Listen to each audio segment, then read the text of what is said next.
குரு astro நேயர்கள் அனைவருக்கும் வணக்கம். இந்த வாரம் வந்து தனுசு மகரம் 2 ராசிகளுக்கான வாரப்பலன்.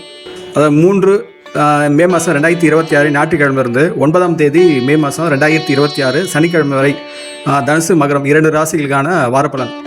அது முதல்ல வந்து தனுசு ராசிக்கு எப்படி இருக்குன்று பார்த்தோமே. ஆனால் 7 இருக்க மிதுனத்தில் இருக்க குருவின் ஆசியும் பரிபூர்ண அருளும் கிடைப்பதால் வந்து தனுசு ராசிக்காரர்கள் இந்த வாரம் வந்து சிறந்த வாரமாக தான் இருந்தும் சனி செவ்வாய் சேர்க்கை சில விஷயங்களில் வந்து கொஞ்சம் முன்னெச்சரிக்கையும் தேவை. எதனால் என்றால் தனுசு ராசியிலேருந்து 4ஆம் இடத்துல வந்து சுக தாய் ஸ்தானத்தில் மீனத்தில் வந்து சனியும் செவ்வாயும் இணைந்திருக்கிறதுனால ஒருவித உக்கிரத்தன்மை கொண்டதாக இருக்கும். அது இல்லாமல் தனுசு ராசிக்கு 4ஆம் இடத்துல சனி இருக்கிறதுனால அர்த்தாஷ்டம சனி என்று சொல்வார்கள். இதனால் உடல் அளவிலும் மன அளவிலும் ஒரு சோர்வு உண்டாகும். பயணங்களில் தேவையில்லாத அலைச்சல்கள் உண்டாகும். முக்கியமாக வாகனங்களை செல்லும் போது கொஞ்சம் கவனமுடன் செல்ல வேண்டும். அது வந்து இரவு பொழுதில் வந்து போதி மட்டும் பயணங்களை வந்து அதுவும் வந்து தொலைதூர பயணங்கள் கண்டிப்பாக தவிர்த்து கொள்ள வேண்டும். இருந்தும் பெரிய பயப்படுற மாதிரி ஒன்றும் கிடையாது. ஏன்னா வந்து மிதுனத்திலிருந்து குரு பார்வை சொந்த வீட்டை பார்க்கறதுனால அந்த ஒரு பாதுகாப்பு கவசம் குருவால் உங்கள் வீட்டுக்கு உள்ளது. 7வது சனி அஷ்டம சனிலாம் கிடையாது, அர்த்தாஷ்டம சனி மட்டும்தான் இருக்குது. ஏன்னா ஒரு ராசியிலேருந்து 4ஆம் இடத்துல சனி இருந்தால் அது வந்து அர்த்தாஷ்டம சனி சொல்லுவாங்க. அது வந்து பெரிதளவு பாதிக்காது, சோர்வு மட்டும்தான் கொடுக்கும். இந்த அடிப்படையில் சந்திரன் வந்து 3 வீட்டுக்கு பயணிக்கின்றது. இது தேய்பிறை காலமாக இருக்கின்றது. அதனால் வந்து 3, 4 தேதியில் பார்த்தீங்கன்னா சந்திரன் வந்து விருச்சகத்தில் நீச்சமாகி உங்கள் வீட்டிலேருந்து 12ஆம் வீட்டில் விரைஸ்தானத்தில் வருகின்றது. அது வந்து சுக்கிரன் வந்து சந்திரனை பார்க்கறதுனால ஒரு விதமான அந்த தேய்பிரைத்தனத்தின் ஒரு விரைஸ்தானத்தை குறைச்சி சுப செலவுகளை வந்து சுக்கிரன் பார்வையினால் ஏற்படும். ஆனால் இரவில் வந்து கொஞ்சம் தூக்கமின்மை பிரச்சனை ஏற்படும். தேவையற்ற சிந்தனைகளை மனதில் ஒரு சஞ்சல செலகும். எப்படி என்றால் 3, 4 ஞாயிற்றுக்கிழமையும் திங்கக்கிழமையும். அதுக்கப்புறம் பார்த்தீங்கன்னா 5, 6, 7 தேதியில் வந்து உங்கள் ஜென்ம ராசிக்கு தனுசு ராசிக்கே வந்து சந்திரன் வந்து தேய்பிரை சந்திரன் வரப்போகின்றது. குருவின் 7ஆம் பார்வையாக பார்ப்பதால் சந்திரன் வந்து ஒன்றாக இருந்தாலும் குரு பார்வை சந்திரனை பார்த்தாலும் அது வந்து ஒரு கஜகேசரி யோக அமைப்பு கொண்டுதான். அந்த அடிப்படை பார்த்தா ஒரு முகத்தில் ஒரு தெளிவு இருக்கும். ஒரு அசாத்திய சிந்தனை மனதில் ஏற்பட்ட சிந்தனை அதை வந்து செயல் வடிவமாக வந்து கொடுக்குற துணிச்சல், தைரியம், முயற்சி எல்லாமே ஒன்று சேர்ந்து அமையும்.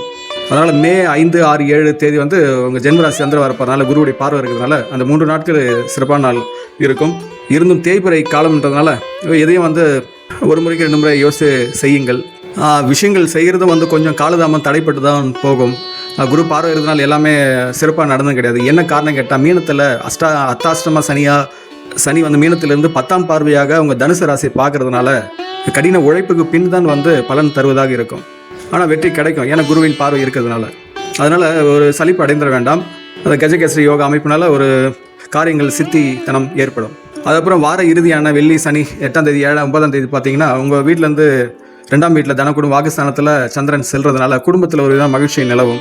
இருந்தும் குடும்பத்துடைய சூழல் தெரிஞ்சு மன ரீதியான ஒரு சின்ன ஒரு கவலையும் உங்களுக்கு ஏற்படும். அதற்கு காரணம் என்னென்னா தேய்பிறை சந்திரனாக இருப்பது. ஏன்னா தேய்பிறை சந்திரன்றது ஒரு பாவ கிரகம், வளர்பிறை சந்திரன்றது ஒரு சுப கிரகம். உங்கள் விருச்சிகத்திலையும் உங்கள் ராசியிலையும் இருக்கும்போது சுக்கிரனாலும் குருவெல்லாம் பார்க்கப்படுற இது உங்கள் 2ஆம் வீட்டில் போகும்போது அது வெறுமனே வந்து பாவி கிரகமாக இதுவாக தான் போகுது. அது சந்திரன் பகை விட்டு போகிறதுனால குடும்பத்தில் ஒரு அமைதியான சூழல் இருந்தாலும் உங்களுக்குள்ள ஒரு விதமான தன்மை உணர்வு, ஒரு விதமான குழப்ப நிலை இருந்து கொண்டு இருக்கும். உங்கள் வீட்டிலேருந்து 3ஆம் வீட்டில் ராகு இருக்கிறதுனால எதையும் வந்து தைரியமாக எதிர்கொள்கிற ஒரு ரசாயத்திய துணிச்சல் உங்களுக்குள்ளே இருக்கும். செய்யும் தொழில் வேலையில் வந்து நல்ல ஒரு புத்திசாலித்தனமான நிர்வாக திறமை உங்களுக்கு பழிச்சிடும். ஏன்னா 5ல் வந்து சூரியனோட புதனை இணைந்திருக்கு.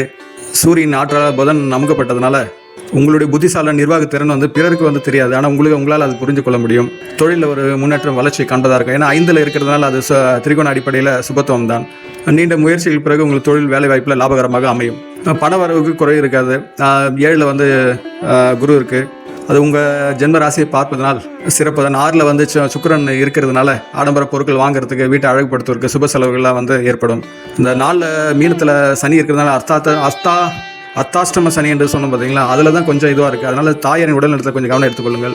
மற்றபடி இந்த வாரத்தில் உங்களுக்கு பெரிதளவு எந்த விதமான பிரச்சனை இருக்காது. இருந்து வாகனத்தை செல்ல மட்டும் கொஞ்சம் கவனமாக செல்லுங்கள். சனியின் பார்வை வந்து உங்கள் 6ஆம் வீடு 10ஆம் வீடு உங்கள் வீட்டையும் பார்ப்பதனால ஒரு விதமான சோம்பல், ஒரு விதமான ஒரு அழுத்தம் இதெல்லாம் உணர்வதாக இருக்கும். எக்காரணத்தை கொண்டு அது மாதிரி இருந்ததுன்னா சூழலை உங்களுக்கு ஏற்ற மாதிரி சாதகமாக மாற்றிக்கொள்ளுங்கள். அது வர லாபம் முன்னேற்றத்தையும் பொறுமையாக்கும், தடைப்படுற சூழல் உண்டாக்கும்.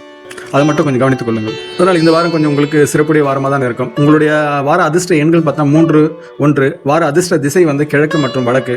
வார அதிர்ஷ்ட நிறம் பார்த்தீங்கன்னா மஞ்சள், குங்குமப்பூர் நிறம். இந்த அர்த்தாஷ்டம சனி என்று சொல்லும் பார்த்தீங்களா, அதனால் வந்து செவ்வாயும் கூட இருக்க சனியும் இருக்கிறதுனால சனிக்கிழமை வந்து ஆஞ்சநேயருக்கு துளசி மாலை சாற்றி வழிபடலாம். இதனால் வந்து அந்த எதிர்மறையான இது வந்து கொஞ்சம் குறைக்கிறதா இருக்கும். வியாழக்கிழமையான தட்சிணாமூர்த்தி நெய் தீபம் ஏற்றி வழிபடலாம். அதனால் தங்கள் வாழ்வில் அனைத்து வளங்களும் பெற்று சிறப்புடன் வாழ எல்லாம் அல்லது இறைசக்தி நான் பிரார்த்திக்கின்றேன். தாங்களும் தங்கள் அன்பு குடும்பம் வாழ்க வளமுடன்.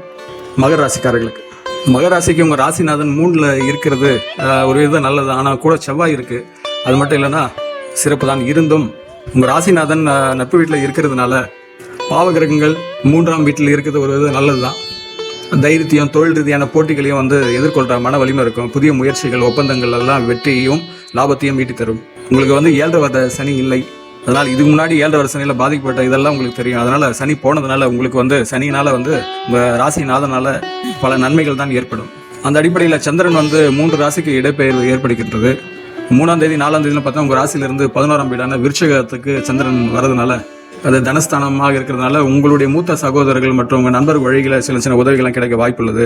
அப்புறம் மே 5, 6, 7 தேதியில் பார்த்தீங்கன்னா அது விரைஸ்தானத்தில் தனுசுக்கு வரதுனால சுப செலவுகள் அதிகரிக்கும். ஏன்னா வந்து குரு பார்வை வந்து தனுசை பார்க்கறதுனால ஆன்மீகம், திருமணம், உங்களுடைய குடும்ப நிகழ்வுகள் இது சார்ந்த சுப செலவுகள்லாம் ஏற்படும். நீண்ட தூர பயணம் மேற்கொள்ளலாம். ஆன்மீக பயணங்கள்லாம் திட்டமிட்டால் அது நடைபெறதுக்கான சூழல் உண்டாகும். ஆனால் இரவில் மட்டும் கொஞ்சம் தூக்க பிரச்சனை மட்டும் ஏற்படும் அன்றைய நாட்களில். அப்புறம் வார இறுதி நாட்களில் மே 8, 9 வெள்ளி சனி பார்த்தீங்கன்னா அவங்க ஜென்ம ராசியிலே வந்து சந்திரன் வருது. அதனால் மனதில் ஒரு விதமான உற்சாகம் இருக்கும். தேய்பிறை காலம்தான் இருந்தும் வெளிப்பார்வையில் உற்சாகம் ஒரு பொலிவு இருக்கும். ஆனால் உள்ளுக்குள்ளே அந்த செயலில் வந்து ஒரு வேகம் கொஞ்சம் குறைவாக தான் இருக்கும். என்ன காரணம் என்ன, தேய்பிறை காலமாக இருக்கிறதுனால. இருந்த உங்களுக்கு சனி உங்கள் இதெல்லாம் போனதுனால ஒரு விதமான அந்த சனி ஆற்றலால் ஒரு வித தைரியம் கொள்வதாக இருக்குது. ஏன்னா உங்கள் 2ஆம் வீட்டிலேயே ராகு இருக்கின்றது. ராகு நட்பு வீட்டில் இருக்கிறதுனால் ஒரு திடீர் அதிர்ஷ்டம், திடீர் இதெல்லாம் ஏற்படும்.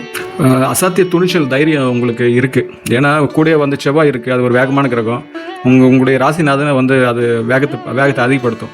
அது ஓவர் டோசேஜாக போகும்போது தான் பிரச்சனைக்கு எடுத்து போகும். அந்த லிமிட்டேஷனை நிறுத்தி கொண்டால் நல்லது.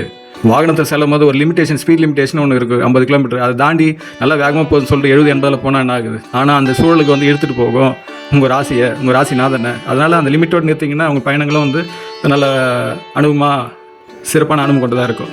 மகர ராசிக்கு வந்து 7ஆம் அதிபதி சந்திரன் வந்து உங்கள் வீட்டு 10ல் அமர்ந்திருக்கிறதுனால, அது 7ஆம் அதிபதி உங்கள் 10ஆம் இடத்துக்கும் 11ஆம் இடத்துக்கும் 12ஆம் இடத்துக்கும் வரப்போகிறார். அதனால் வார தொடக்கத்தில் வந்து 3, 4 தேதியில் சிறப்பாக தான் இருக்கும். சுக்கிரன் வந்து 5ல் ரிஷபத்தில் இருக்கிறதுனால கலைத்துறை, ஐடி மற்றும் ஊடகத்துறை சார்ந்தவர்களுக்கு ஒரு புதிய வாய்ப்பு இருக்கும். அது பிரச்சனைன்னு பார்த்தீங்கன்னா கும்பத்தில் உங்கள் 2ஆம் இடத்துல ராகு இருக்கிறதுனால யாரிடமும் எந்த காரணத்தை கொண்ட ஒரு ஷூரிட்டி உறுதிமொழி கொடுக்காதீங்க. எந்த காரணத்தை கொண்டும் ஜாமீன் கையெழுத்து போட வேண்டாம். இதை மட்டும் தவிர்த்துருங்க. வாகன செலவு மட்டும் கவனமாக இருக்குது. மற்றபடி 5ல் சுக்கிரன் இருக்கிறதுனால ஷேர் மார்க்கெட்டு, அந்த மற்ற இதெல்லாம் வந்து இன்வெஸ்ட்மெண்ட்டில் நல்லா லாபம் கொடுப்பதாக இருக்கும். சூரியன் வந்து உங்கள் வீட்டில் 4ஆம் இருக்கிறதுனால அது சுகஸ்தானத்தில் ரொம்ப உச்சமாக இருக்கிறதுனால ஒரு விதமான யூகோ பிரச்சனை ஏற்படலாம். அதனால் தகவல் தொழில்நுட்ப சார்ந்த விஷயங்களில் ரொம்ப ஜாகிரதையாக இருக்கும். முக்கியமாக தாயாரின் உடல்நலத்தையும் கொஞ்சம் கவனித்துக் கொள்ளுங்கள். சொத்து டாக்குமெண்டான விஷயங்களில் வந்து கையெழுத்து போட்டதுக்கு ஒரு முறைக்கு 2 முறை படித்து பாருங்கள். ஏன்னா சூரியனில் வந்து புதன் வந்து அஸ்தங்கம் ஆகிவிட்டது. புதனின் இதெல்லாம் வந்து டாக்குமெண்டேஷன், தகவல் தொடர்பு இதெல்லாம் சார்ந்தது.